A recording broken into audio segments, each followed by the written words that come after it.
সন্ধান পাবে সুখের এবং স্রষ্টাকেও। লেখক নাম প্রকাশে অনিচ্ছুক।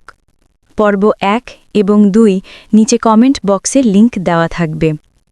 আমরা একটু ইসলামের আদি থেকে ঘুরে আসি।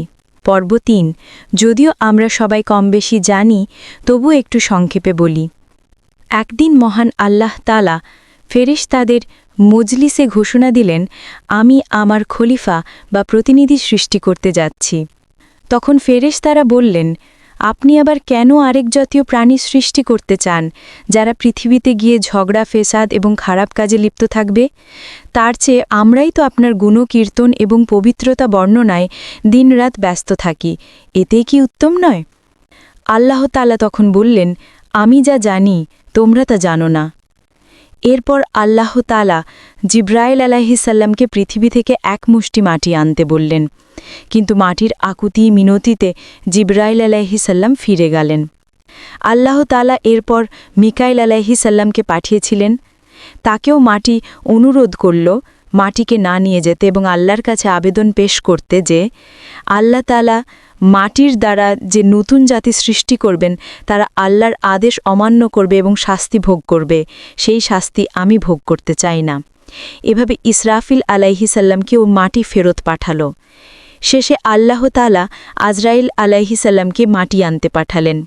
তখনও মাটি বিভিন্ন মিনতি করল, কিন্তু আজরাইল আলাইহিসসালাম বললেন, হে মাটি, আমি তবুও তোমাকে নিয়ে যাব, কারণ রব্বুল আলামিন আমাকে আদেশ করেছেন তোমাকে নিয়ে যেতে। এবং তিনি মাটি নিয়ে আল্লাহর কাছে গেলেন।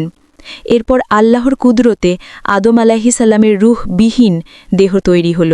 তারপর আল্লাহ তাআলা প্রধান ফেরেশতাগণকে হুকুম দিলেন, তোমরা আরশে আজিম থেকে হযরত আদম আলাইহিসসালামের রূহ এনে তা দেহের মধ্যে ভরে দাও।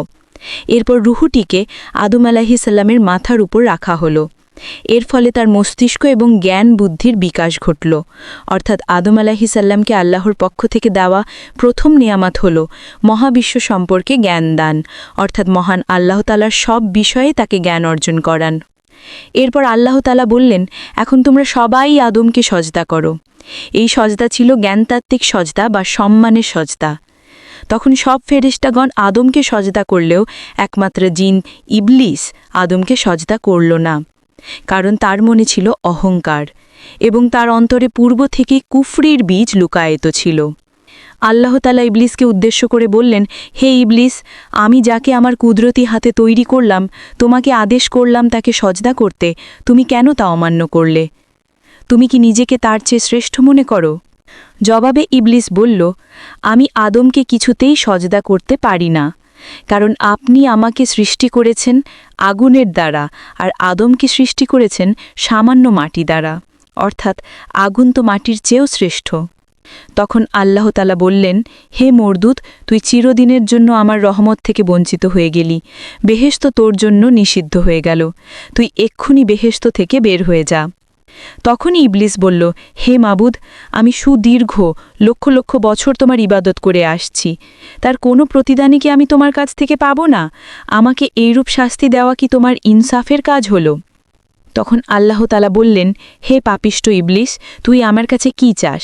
বেহেশত ব্যতীত তুই আর যা চাইবি আমি তোকে তাই দেব, কেননা কোনো প্রার্থনাকারীর প্রার্থনা আমি ফিরিয়ে দেই না, সবার দুয়াই আমি কবুল করি।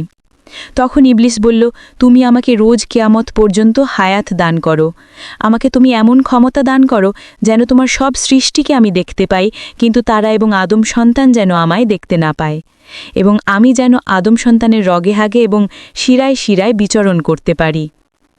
আল্লাহ তাআলা বলেন, ঠিক আছে, আমি তোর সব আবেদন মঞ্জুর করলাম। তখন ইবলিস বলল, হে প্রভু, আমি তোমার নামে শপথ করে বলছি, যে আদমের জন্য আমার জীবনের সব সাধনা বরবাদ হয়ে গেল, আমি চিরদিনের জন্য তোমার কাছে ঘৃণিত ও অভিশপ্ত হলাম, এই আদমের প্রতি এবং তার বংশধরদের প্রতি এর চরম প্রতিশোধ না নিয়ে আমি কিছুতেই ছাড়ব না।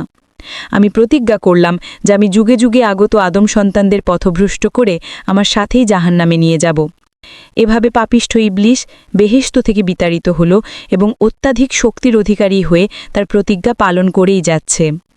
আর তাই ইবলিস শয়তানের কাজই হচ্ছে মানুষকে আল্লাহর পথ থেকে বিপথে নিয়ে যাওয়া, আর আমরা শয়তানের ধোকায় পড়ে এবং আমাদের ঈমান মজবুত না থাকার ফলে ইসলামের জ্ঞান না থাকার ফলে আমরা বারবার ভুল করে ফেলি। এভাবে যুগে যুগে শয়তান আমাদেরকে ইসলামের পথ থেকে বিপথে বা অন্য পথে নিতে নিতে আমরা শেষ জামানার উম্মতরা আজ ইসলামের আসল পথই হারিয়ে ফেলেছি। আমার ভাবনা থেকে বলছি, শয়তান আমাদের যে পথে নিয়ে যাচ্ছে সে পথ পাপিষ্ঠ পথ, ধ্বংসের পথ। অর্থাৎ ইহকালও হারাচ্ছি, পাচ্ছি না সুখ শান্তি, পরকালও হারাচ্ছি।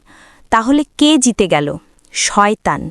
আমরা সৃষ্টির সেরা জীব হয়েও যদি শয়তানের কাছে হেরে যাই, এটা সত্যিই লজ্জাজনক। যেহেতু মহান আল্লাহ তাআলা ক্ষমাশীল, তাই আমরা আর শয়তানের ধোকায় না পড়ে এখনই সৃষ্টিকর্তার নিকট পূর্বের ভুলের জন্য ক্ষমা চেয়ে নেই এবং এই ভুল পথ থেকে সঠিক পথটি খুঁজতে আরম্ভ করি। চলবে।